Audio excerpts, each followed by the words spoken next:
আছে।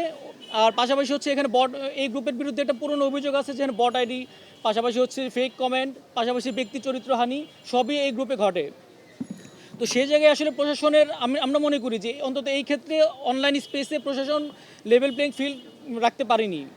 এর পাশাপাশি আপনারা নিশ্চয়ই আরও আপনারা যেহেতু অনলাইন মাধ্যমে সবাই আপনারা অ্যাক্টিভ আছেন, আপনারা নিশ্চয়ই দেখেছেন যে রাতের বেলা হলের ছেলে মেয়েদের নিয়ে অবাধে অবাধে খাওয়া দাওয়া, অবাধ নগদ, হ্যাঁ, নাজিরা বাজারে অবাধে খাওয়া দাওয়া চলতেছে, নগদ টাকা ছড়াছড়ি চলতেছে। যারা এখানে ধনী প্রার্থী, যারা ওই নানা জায়গা থেকে টাকা পায়, নানা জায়গা থেকে তারা টাকা এখানে এনে ঢালতেছে। তো ওই জায়গা থেকে আমরা মনে করি যে এখানে কোনোভাবে লেভেল প্লেইং ফিল্ড আসলে থাকতেছে না, অন্তত প্রশাসন এটা মেনটেন করতে পারতেছে না। আজকে নির্বাচনের প্রস্তুতি প্রায় মোটামুটি 35 দিন পার হয়ে যাচ্ছে, কিন্তু এর মধ্যে কোনো একটা আচরণবিধি লঙ্ঘন সংক্রান্ত কোনো কাজে আসলে আমরা অ্যাক্টিভলি প্রশাসনকে দেখি নাই। পাশাপাশি যদি আমরা আরেকটা ঘটনা বলি, সেটা হচ্ছে যে আমি হচ্ছে যে কেন্দ্রীয় স্বাস্থ্য এবং পরিবেশ বিষয়ক সম্পাদকে দাঁড়িয়েছি।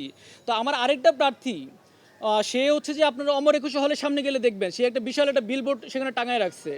তো এই যে বিলবোর্ড টাঙায় রাখছে গত 5-7 দিন ধরে, প্রশাসনের প্রক্রিয়ার টিমও এটা সরায় নাই, প্রশাসনেরও কোনো মাথা ব্যথা নাই।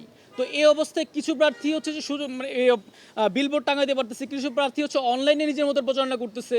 তো সে অনলাইনে হচ্ছে যে নিজের গ্রুপ কাজে লাগায়, নিজের হোয়াটসঅ্যাপ গ্রুপ কাজে লাগায়, যেখানে কিনা প্রশাসনের এটা বন্ধ করার কথা ছিল, এগুলো কোনোটাই করে নাই।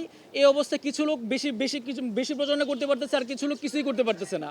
সেই জায়গায় আমরা মনে করি যে এখানে আসলে লেভেল প্লেইং ফিল্ড নাই।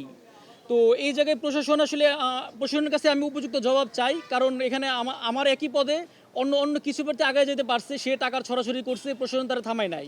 তো এখন এখন আমি যে লেভেল প্লেইং ফিল্ড পাই নাই, এই ব্যাপারে প্রশাসনের ভূমিকা আসলে আমরা এখানে জানতে চাই।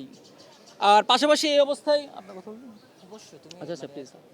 আচ্ছা আচ্ছা আচ্ছা এই অবস্থায় এরপরও আমাদের সামনে কথা বলবেন আমাদের